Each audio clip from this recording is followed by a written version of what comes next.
નમસ્કાર દર્શક મિત્રો, હું છું રૂપલ વણિજિયા. સંપૂર્ણ ન્યૂઝમાં આપનું સ્વાગત છે.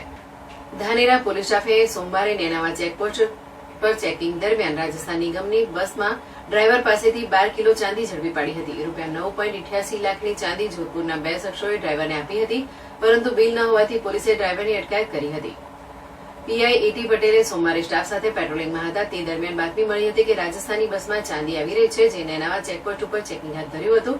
જેમાં રાજસ્થાનના જોધપુર ડેપોની બસ નંબર RJ19PB 8266માં તલાશી લેતા ડ્રાઈવર જોડેથી 2 થેલી મળી આવી હતી, જે પોલીસે ખોલતા એકમાંથી ચાંદીના દાગીના 7 કિલો 67 ગ્રામ ₹5,70,300 તથા બીજી થેલીમાંથી ચાંદીના દાગીના 5 કિલો 183 ગ્રામ મળીને કુલ ₹9,88,568 ની 12 કિલો 200 ગ્રામ ચાંદી મળી આવી હતી.